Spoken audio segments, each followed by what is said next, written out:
एक आलपिन की नोक जितना भी हमारा किसी पेपर लीक में किसी भी परिवार के सदस्य का अगर कोई इन्वॉल्वमेंट पाया जाए तो हम लोग पूरी तरीके से स्पष्ट करना चाहते हैं कि न तो हमारा पेपर लीक से कोई संबंध है, न हमारा कलाम कोचिंग से कोई संबंध है। केवल और केवल ये वातावरण दूषित करने का काम भारतीय जनता पार्टी कर रही है। इसका हम मुंहतोड़ जवाब देंगे और जनता के बीच में जाएंगे, जनता को इनकी सच्चाई बताएंगे और जो जनता फैसला करेगी वो फैसला हमें स्वीकार होगा। कल हम लोग मुख्यमंत्री जी, मैं, रंधावा जी, सब लोग चर्चा करेंगे कोर कमेटी में कैसे इलेक्शन को आगे लेके जाना है। ये हमारा टाइम वेस्ट करना चाहते हैं, हमको प्रेशराइज करना चाहते हैं, हमको डराना चाहते हैं। न हम डरने वाले हैं, न प्रेशर में आने वाले हैं। हमने कोई गलती नहीं की, हमने कोई भ्रष्टाचार नहीं किया, हमने कोई गड़बड़ नहीं की। न पेपर लीक से हमारा कोई संबंध है, न कलाम कोचिंग से हमारा संबंध है। उसके बावजूद भी जो जानकारी या जो जांचें जो ईडी को करनी है उसमें हम पूरा सहयोग करेंगे, ये मैं आपको आश्वस्त करना चाहता हूँ। मीडिया के माध्यम से बताना चाहता हूँ कि अगर कोई भी कार्रवाई कोई भी राज्य सरकार की एजेंसी या केंद्र के सरकार की एजेंसी करेगी, उसका हम पूरा समर्थन करेंगे, पूरा सहयोग देंगे। जो उनको जानकारी चाहिए वो जानकारी हम उनको देंगे, वो अपनी कानूनी कार्रवाई करें, हमें इसमें कोई दिक्कत नहीं है। हम हमारा चुनाव भी लड़ेंगे, राजस्थान में कांग्रेस की फिर से सरकार बनाएंगे।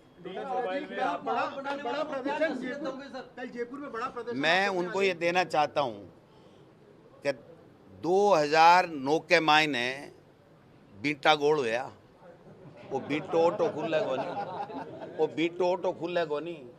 मैं 1.5-2-3 महीने से सुन रहा था कि मेहरिया जी लोगों को ये कह रहे हैं कि चुनाव को रंगीन बना दूंगा। अगर यही रंगीन था तो मेहरिया जी ने बहुत बड़ी गलती कर ली। अगर यही इसी कार्रवाई से की अपेक्षा से अगर सुभाष मेहरिया जी मेरे सामने चुनाव लड़ना चाहते हैं, ये लक्ष्मणगढ़ की जनता है भाई साहब, बाप और बेटे और माँ जाए भाई का सा प्यार मुझे दिया और मैंने दिया है, समझे ना। लक्ष्मणगढ़ की जनता सुभाष मेहरिया जी को बता देगी कि ये क्या चुनाव होता है और राजस्थान की जनता राजस्थान में बता देगी कि हम लोग कांग्रेस के सच्चे सिपाही हैं, कांग्रेस के लिए जान दे सकते हैं, कांग्रेस के लिए काम करते हैं, 36 कौमों को साथ लेकर के चलते हैं। इसलिए कांग्रेस राजस्थान में फिर से आएगी।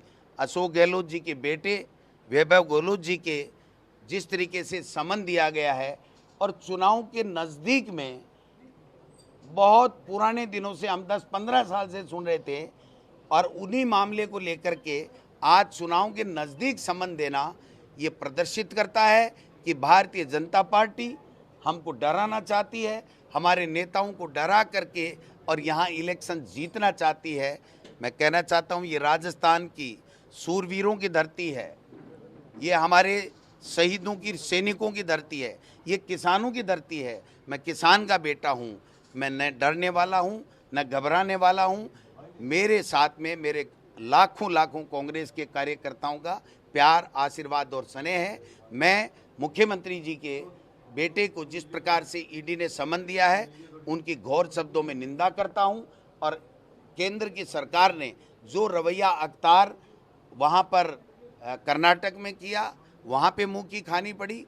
उन्होंने जो दूसरे स्टेट्स में किया, ईडी का प्रयोग करके जिस प्रकार से डरा धमका के माहौल ख़राब करने की, जीतने की चेष्टा की थी, वो वहाँ भी नाकामयाब हुए और यहाँ भी राजस्थान में भी वो अपने इस गलत मिशन में नाकामयाब होंगे। हम कामयाब होंगे, कांग्रेस जीतेगी और फिर से सरकार बनाएगी। संजीवनी की जांच के लिए भी कुछ कहा है क्या? वो नहीं करेंगे, आपकी बात हुई? वो नहीं करेंगे। मेरी बात मुझे पता है, जब मुख्यमंत्री बार बार कह रहा है केस दर्ज है, एसओजी मुलजिम मान चुकी है, उसके बावजूद भी अगर उनके खिलाफ करोड़ों रुपए के घोटाले की बातें जब आ रही हैं, उसके बावजूद भी अगर ईडी कार्रवाई नहीं कर रही है और राठौड़ साहब की प्रॉपर्टी की जांच करा ली जाए, सुभाष महरिया जी की पूरी प्रॉपर्टी की जांच करा ली जाए और गोविंद डोटासरा की पूरी प्रॉपर्टी की जांच करा ली जाए। राठौड़ साहब कह रहे हैं ना, दूध का दूध और पानी का पानी हो जाएगा। अगर हिम्मत है इन दोनों नेताओं में तो मेरी और अपनी खुद की जांच करा लें।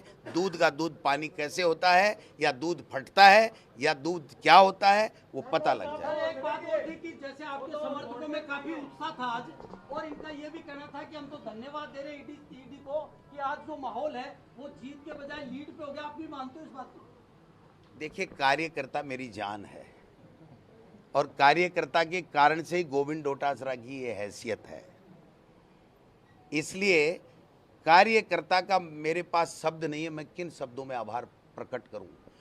9 बजे से लेकर के रात को 9 बजे तक जिस प्रकार का जो प्रदर्शन, जो मेरे समर्थन में जो नारेबाजी और जिस प्रकार का जज्बा दिखाया, मैं मेरी ज़िंदगी नहीं, मेरा पूरा परिवार कभी ज़िंदगी में भूल नहीं सकता।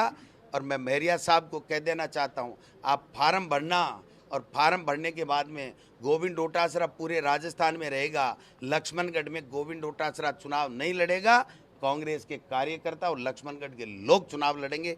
धन्यवाद। प्रत्याशियों का क्या कहना है? तीसरी सूची जारी कर दी आपने प्रत्याशियों की। आप जो जिस काम के लिए मैं हूं उसको पहले क्वेश्चन करिए। ईडी की कार्रवाई थी, ईडी कार्रवाई इसका मतलब आप डिस्ट्रक्ट कर रहे हैं। ईडी कार्रवाई करके निकल गई, कुछ हाथ नहीं लगा, क्या कहना है आपका? देखिए, बीजेपी के पास ना कोई लीडर है, ना उनके पास प्रोग्राम है, ना लोगों के साथ बात करने की कोई बात है उनके पास। जो हमारी सरकार अशोक गहलोत की गवर्नमेंट ने जो लोगों के साथ वादे किए थे वो हमने पूरे के पूरे कर दिए। कल हमने 2 गारंटियां अनाउंस की तो 2 जगहों पर उन्होंने छापा डाल दिया। कल हम 5 करेंगे और ईडी को मैं कहता हूँ कि 5 और आइडेंटिफाई कर लो कि कहाँ जाना है।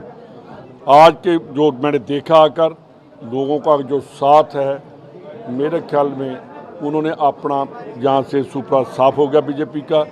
हम सीकर डिस्ट्रिक्ट की पूरी सीटें जीतेंगे।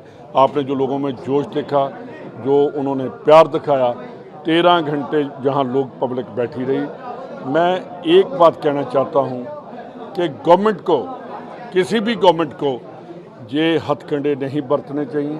उनमें जुर्रत है, उनमें साहस है तो आकर मैदान में हमारे साथ लड़ाई लड़े। किसी के कंधे पर बंदूक रखकर गोली ना चलाएं। अगर कंधा है तो सामने होकर लड़ाई लड़ी जाएगी।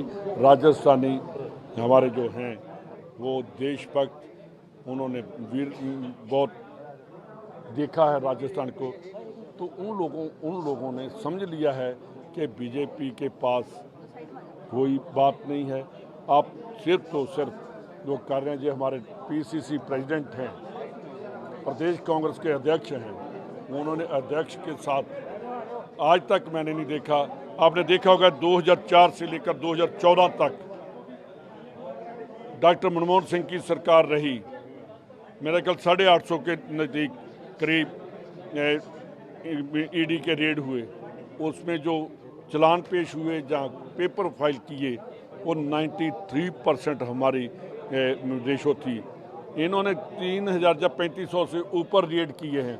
इनकी पता कितनी है कि चलान पेश करेंगे? 29%। सिर्फ और सिर्फ ये लोगों को डराने के लिए ईडी की इस्तेमाल कर रहे हैं। लोगों ने समझ लिया है। कर्नाटका में किया, वहाँ कर्नाटका में हम जब जीत कर आए। अब उन्होंने राजस्थान आज किया है, हम राजस्थान में जीत कर आएंगे। और जो आपने पूछा कि अनाउंस हुई हैं, एक दिन के बाद हम लिस्टें अनाउंस होती जाएंगी।